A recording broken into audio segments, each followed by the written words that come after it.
আলাইকুম everyone, welcome to my channel. কেমন আছেন আপনারা? আশা করি ভালো আছেন। শরীরটা বেশি একটা ভালো নেই, তারপরেও শরীর খারাপ থাকলেও আমার মনটা কিন্তু আজকে অনেক ভালো। কারণ আজকে আমার বাসায় আমার ছোট বোন আসছে। যদিও এখন এই সময় ওর আসার কোনো কথাই ছিল না, ওর শরীরটাও অনেক দিন থেকে খুব খারাপ। তাই তো বলতে গেলে এখন এসেছে সে চিকিৎসা করার জন্য। যেহেতু বোন আর বোনের হাজব্যান্ড আসবে, তাই তো আজকে আমার রান্নার চাপটা একটু বেশি। তাই তো ভাবলাম আজকে রান্নাটা একটু তাড়াতাড়ি করা শুরু করি। প্রথমে গরুর মাংস দিয়ে আজকে রান্নাটা শুরু করলাম। এই তো সব মশলা দিয়ে আমি হাতে মাখিয়ে বরাবর গরুর মাংসটা রান্না করতেই পছন্দ করি। তাই তো আজকেও কিন্তু তার ব্যতিক্রম হয়নি। এই তো মাংসের প্রেশার কুকারটা আমি সরাসরি চুলায় বসিয়ে দিয়েছি। আর এদিকে অন্য চুলায় আমি ভাবলাম একটু ভেজিটেবল করি। আমার বোনের হাজব্যান্ড আবার ভেজিটেবল খেতে খুবই পছন্দ করে।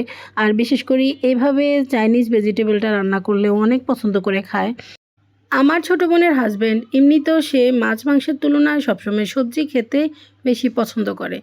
আর যেহেতু সে দেশের বাইরে থাকে, তাই তো ওর সবজির প্রতি একটা পছন্দ সবসময় কাজ করে, মাছ মাংস খেতেই চায় না। তাই তো আমার জানা আছে আমার বাসায় যখনই আসে আমি চেষ্টা করি ওর জন্য কোনো না কোনো সবজি করতে। ওর পছন্দের কথা মাথায় রেখে কিন্তু আজকে সবজিটা করা।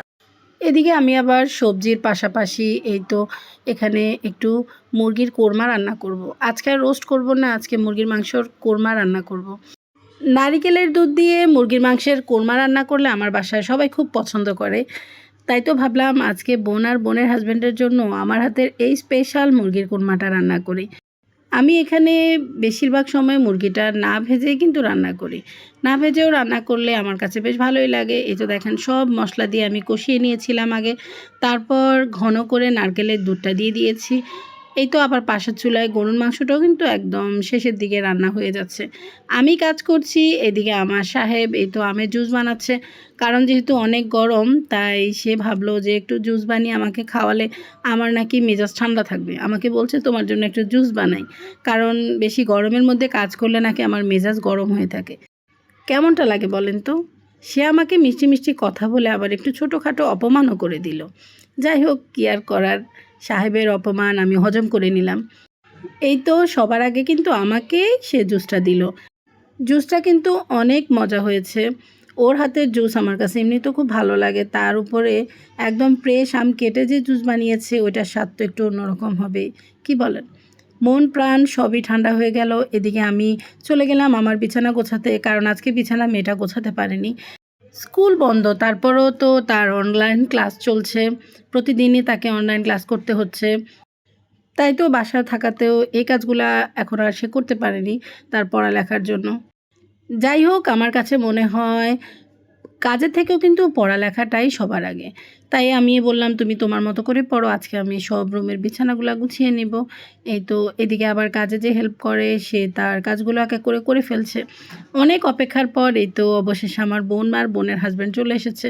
ওর বাচ্চারা অবশ্য আসেনি, যেহেতু সে ডাক্তার দেখানোর জন্য এসেছে। বাচ্চাদেরকে গ্রামের বাড়িতে আমার মায়ের কাছে রেখে এসেছে। এই তো ওদেরকে আমি একটু শরবত দিয়ে দিয়েছি। শরবত বানানোর পর আমার মোটামুটি সব রান্নাই শেষ, লাস্ট ছিল পোলাও। তাই তো আমি চলে আসলাম পোলাওটাও রান্না করার জন্য। সকাল থেকেই কিন্তু আমার শরীরটা খুব খারাপ ছিল, কিন্তু বোন আসবে শুনে জানি না কোত্থেকে যে আমার এত এনার্জি চলে এসেছে। আমার ওই শরীর খারাপটা যেন কোথায় উধাও হয়ে গেছে। আমার বোনটা ঢাকায় এসেছে কিন্তু বেশ কয়েকদিন হয়েছে। এখন সে সব পরীক্ষা করে রিপোর্ট দেওয়ার একটু দেরি দেখে তাই ভাবলো এদিকে আপুর কাছে দুদিন থেকে আসি, তাই সে এসেছে। আমি কিন্তু তাকে বলেছি প্রথমে যেন আমার বাসায় উঠে, কিন্তু ওদের নিজের বাড়ি আছে, তাই তো সবসময় নিজের বাড়িতেই উঠে। যাই হোক, আমার পোলাওটা এদিকে হতে থাকুক আর আমি চলে আসলাম। আমার সাহেব আর আমার ছেলে দুজনে মিলে নামাজে যাচ্ছে। অবশ্য আজকের দিনটা কিন্তু শুক্রবার ছিল, সেটা আমি বলতেই ভুলে গেছি। শুক্রবারে বাবা ছেলে দুজনে নামাজে যায় বরাবরের মতো। এই দৃশ্যটা দেখতে আমার কাছে সবসময় ভালো লাগে, তাই তো এই দৃশ্য আমি একটু ক্যাপচার করে নিলাম। তারপর এই তো বাসার ভিতরে এসে দেখলাম আমার কাজে যে হেল্প করে সেও তার কাজগুলো এক এক করে করে ফেলছে। আমিও কিন্তু আমার রান্নার কাজ শেষ করে এই তো আমার কিচেনটা সুন্দর করে ক্লিন করে ফেলেছি। রান্না করার পর এই কাজগুলা বরাবরই করে থাকি, না করলে ভালোও লাগে না। আমি আমার কিচেনটা চেষ্টা করি আমার মতো করে গুছিয়ে রাখতে, জানি না কতটুকু পারি। এই তো নামাজ থেকে আসার পর আমি সব কিছু রেডি করে নিয়েছি টেবিলের উপরে। এই তো পোলাও রান্না করেছি, তারপর এখানে চিকেন ভেজিটেবল করেছি, আর এই তো আমার হাতের স্পেশাল মুরগির কোরমা আর সাথে ডিম।